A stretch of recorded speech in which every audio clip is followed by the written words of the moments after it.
Hello बच्चों। मैं उम्मीद करता हूं कि आप सब अच्छे होंगे। दोस्तों, आज हम लोग बहुत इंपॉर्टेंट टॉपिक की बात करने वाले हैं और यहाँ पे हम लोग फिजिक्स को पढ़ने वाले हैं दोस्तों। और फिजिक्स में हम लोग गति चैप्टर का गति के समीकरण को ग्राफ विधि से सॉल्व करने वाले हैं। तो हम लोगों को पता है कि गति के 3 समीकरण होते हैं। उसमें से चलिए पहला समीकरण को हम लोग ग्राफ्य विधि से क्या करने वाले हैं दोस्तों? ग्राफ्य विधि से हल करने वाले हैं और एकदम दोस्तों चुटकियों में। चलिए तो शुरू करते हैं। तो क्या प्रूव करना है मेरे भाई? हम लोगों को देखना है कि v is equal to u plus a t कैसे होता है। इस चीज को ना हम लोग अभी ग्राफ से प्रूव करेंगे, ग्राफ से इसको सॉल्व करेंगे मेरे भाई। तो आइए, एकदम घबराना बिल्कुल नहीं है। चलिए बस लगे रहिए और हम लोग अभी शुरू करते हैं। तो सबसे पहले क्या करते हैं, एक हम लोग समय वेग का ग्राफ को बनाते हैं। ठीक है, तो चलिए हम लोग एक काम करते हैं। ये मान लीजिए, ये यहां पे लेते हैं। ये भाई मान लीजिए y एक्सिस से, क्या है, y एक्सिस से, और ये जो है मेरा x एक्सिस से। ठीक है, x एक्सिस से। अब ये y एक्सिस जो है भाई, ये वेग को डिनोटेट करता है, यानी वेग को दिखाता है। किसको? वेग को, वेलोसिटी को। किसको भाई? वेलोसिटी को। चलिए, ये क्या करेगा? वेलोसिटी को, y एक्सिस जो है यानी y अक्ष जो है, वेलोसिटी को डिनोटेट कर रहा है, वेलोसिटी को प्रदर्शित कर रहा है। जबकि हम देख रहे हैं कि x एक्सिस जो है दोस्तों, ये समय को प्रदर्शित करेगा। किसको? समय को दिखाएगा। चलिए, समय को दिखा रहा। तो मान लीजिए कि जीरो, ये समय को मान लीजिए जीरो समय में। कब? जीरो टाइम में। जीरो टाइम में नहीं कहते हैं कि यार चलिए यहां से वहां चलते हैं। तो अभी मान लीजिए हम लोग खड़े हैं। ठीक है, खड़े हैं जीरो समय में, अभी कहीं गए नहीं है, तो यहां पे टाइम मेरा जीरो है। तो अभी मेरा वेलोसिटी है, अभी मेरा वेग की बात करेंगे तो प्रारंभिक वेग मेरा u हम लोग मान लेते हैं। क्या मान लेते हैं? u मान लेते हैं। तो चलिए, ये जीरो समय में बिंदु A पर, ठीक है, वस्तु का प्रारंभिक वेग u है। क्या है? u है। ठीक है भाई, जीरो समय पर। अब क्या होता है, यहां पे वेग में परिवर्तन हुआ, तो ये चलिए यहां तक आया। तो ये जो है ना, ये मेरा अंतिम वेग है। क्या है भाई? अंतिम वेग। चलो, बहुत अच्छी बात है। ये अंतिम वेग यानी t समय में आया। कितना समय में? t समय में हमने v वेलोसिटी प्राप्त किया। क्या? v वेलोसिटी प्राप्त किया। ठीक है भाई, यहां पे नोमेनक्लेचर कर लेते हैं। चलो, o a b, और इसको आप एक काम करिए, यहां से यहां मिला दीजिए। ओ ए बी सी, और इसको हमने डी मान लिया, और ये मेरा ई हो गया। ठीक है, तो इस ग्राफ में हमको क्या क्या दिख रहा है? इस ग्राफ में हमको टाइम दिख रहा है, यहां से यहां तक का टाइम t है, ये वेलोसिटी u है, और यहां से टोटली देखें तो अंतिम वेग क्या है दोस्तों? v है। तो एक काम करते हैं, हम लोग मान लेते हैं, थोड़ा सा लिखते हैं। माना वस्तु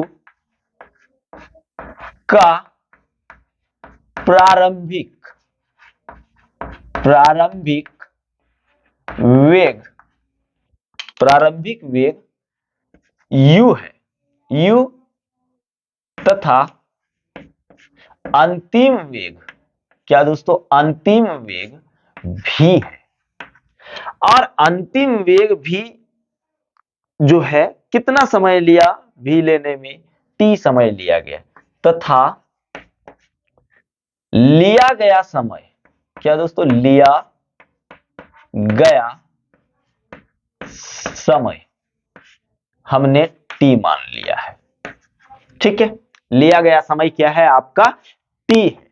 तो चलिए यहां पे एक चीज देख लेते हैं, ये ओ ए जो है आपका किसके इक्वल है? मान के किसके इक्वल दिखेगा? CD के इक्वल। अगर थोड़ा सा लिख लेंगे तो समझ में और बेटर आएगा। तो हम लोग देखते, ओ ए जो है दोस्तों किसके इक्वल है? CD के इक्वल। और ये ओ ए का डिस्टेंस अगर देखूं तो कितना u है, तो ये मान लीजिए u यानी प्रारंभिक वेग u है। और हम देख पा रहे ओ ई और बी सी, ओ ई बराबर क्या है, B C is equal to भी है, ये B C is equal to भी है। अब देखिए बी सी में अगर आप देख रहे हैं तो यहां से यहां तक बी डी है और इतना आपका बी सी है, तो हम इसको ऐसे भी लिख सकते हैं, और B C is equal to हम लोग क्या लिख सकते हैं दोस्तों, C D plus B D लिख सकते हैं, यानी B D plus C D.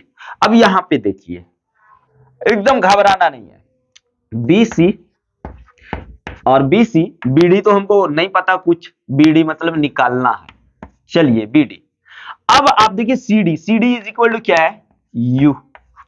आपको यहां पे अब देखिए एक चीज देखिए, और B C is equal to क्या है, B C is equal to यही लिख देते हैं, B C is equal to भी है। आप देखिए भी इज इक्वल टू क्या आ गया, बी डी प्लस यू, यानी इसमें से हमको यू और भी मिल गया, बस एटी हमको केवल चाहिए। तो आप इसको इक्वेशन नंबर 1 मान लीजिए। आप कहेंगे सर इतना लंबा प्रोसेस क्यों ले रहे हैं, तो भाई हम लोग ग्राफ से कर रहे हैं, इसको आपको दिखाते हैं शॉर्टकट भी कैसे बनाया जा सकता है, पर ग्राफ से अगर बोले तो आपको ऐसे बनाना है, ठीक है भाई। तो इसमें घबराना बिल्कुल है ही नहीं। तो आइए भी हम लोगों को यहां मिल गया है, भी is equal to B D plus u. अब देखते हैं, हम लोगों को एक चीज पता है दोस्तों कि त्वरण, अब एक काम करिए, हम लोगों को एक चीज पता है कि त्वरण इज इक्वल टू क्या होता है, वेग में परिवर्तन, वेग में परिवर्तन, क्या बात है, बटे लिया गया समय, लिया गया समय, क्या भाई ये ना होता है। और त्वरण को हम लोग किससे सूचित करते हैं, त्वरण को हम लोग ए से सूचित करते हैं। अब वेग में परिवर्तन, तो आप देखिए वेग, वेग में परिवर्तन यही ना हुआ, तो वेग में परिवर्तन कितना हो रहा है, इतना, वेग में परिवर्तन कितना हो रहा है, इतना हो रहा है, मतलब वीडी, वेग में परिवर्तन मेरा क्या हो रहा है, बीडी। और लिया गया समय, कितना टाइम लिया गया परिवर्तन होने में, आप देखेंगे तो कितना समय लिया गया, एडी या फिर ओसी, एडी बोलिए या फिर आप ओसी बोलिए। तो यहां पे आओ ना भाई, घबरा काहे रहे हैं। तो अब देखिए ए इज इक्वल टू मेरे को क्या मिल गया, अब यहाँ बीडी तो हमको पता नहीं है दोस्तों, बीडी हम लोगों को पता नहीं है, पर एडी हम लोगों को पता है। किधर है भाई एडी, यहां पे देखिए ना, एडी, और एक चीज लिखना चाहिए था, लिखे नहीं है, अच्छा ठीक है, एडी बराबर क्या है भाई, ओसी, और ओसी इज इक्वल टू क्या है, टी। यानी अगर आप एडी यहां लिख देते हैं, एडी बराबर है ओसी बराबर कितना टाइम टी, तो यहां पे हमने टी ले लिया। अब इसका क्रॉस मल्टीप्लीकेशन कर दो, तो क्रॉस मल्टीप्लीकेशन ये इससे हो जाएगा और ये इससे हो जाएगा, मतलब बीडी को 1 से गुना किए तो बीडी आया, और ए को टी से गुना कर दिए तो क्या हो गया दोस्तों, ए टी। जब इक्वल में रहे तो क्रॉस मल्टीप्लीकेशन ही गुना होगा, जब इक्वल में रहे तो क्या होगा, क्रॉस मल्टीप्लीकेशन ही गुना होगा। तो बीडी हम लोगों को क्या मिल गया, एटी मिल गया। अब हम लोग क्या करने वाले हैं दोस्तों, इक्वेशन 1 से चलते हैं। समीकरण, अगर समीकरण 1 में हम बीडी का वैल्यू रख दूं तो v इज इक्वल टू क्या आ जाएगा, v is equal to B D is equal to क्या है, एटी। चलिए यहां बीडी की जगह क्या आ गया, एटी प्लस यू। अब इसको थोड़ा सा अगर आप चाहो तो अरेंज कर दो, क्योंकि आप यहां u पहले देख रहे हैं, ये प्लस में आगे पीछे कोई मायने नहीं रखेगा, तो v इज इक्वल टू क्या हो जाएगा, u प्लस एटी। ये हम लोगों का ग्राफ विधि से क्या हुआ मेरे भाई, प्रूफ हो गया। यानी हम लोगों ने v is equal to u plus a t को ग्राफ या विधि से इस तरह से सॉल्व करना है। लेकिन अगर आप चाहते कि सर हम लोगों को शॉर्टकट ये चाहिए, क्या शॉर्टकट, तो आपको पता है, लिखिए ना, a इज इक्वल टू क्या होता है, v minus you upon T. लेकिन ये ग्राफ विधि से नहीं है, ग्राफ विधि नहीं है दोस्तों, ये सिंपल मेथड है। ग्राफ विधि से जब कहे तो आपको ये मेथड ही यूज करना है। लेकिन अगर आप सिंपल मेथड से v is equal to u plus a t proof करना चाहते तो a इज इक्वल टू क्या आता है, v minus you upon T, होता है कि नहीं? तो आप इसको इससे इंटू कर दिए तो ए टी हो गया is equal to v minus u इधर ले आए तो क्या हो गया, प्लस हो गया, यानी v बराबर यू प्लस ए टी। देखिए इतना आसानी से इस तरह से सॉल्व हो रहा है, पर अगर ग्राफ विधि से आपको करना है तो आपको इस तरह से बनाना होगा। ठीक है, तो चलिए उम्मीद है कि आप लोगों को अच्छे से समझ में आ गया होगा। और दोस्तों फिजिक्स, केमिस्ट्री और बायोलॉजी का आपको कंसेप्ट क्लियर करना है तो इस चैनल को सब्सक्राइब जरूर कर लें और दोस्तों को शेयर जरूर करें ताकि वो भी इस चैनल का लाभ उठा सके। तो चलिए भाई इसका स्क्रीनशॉट ले लीजिए।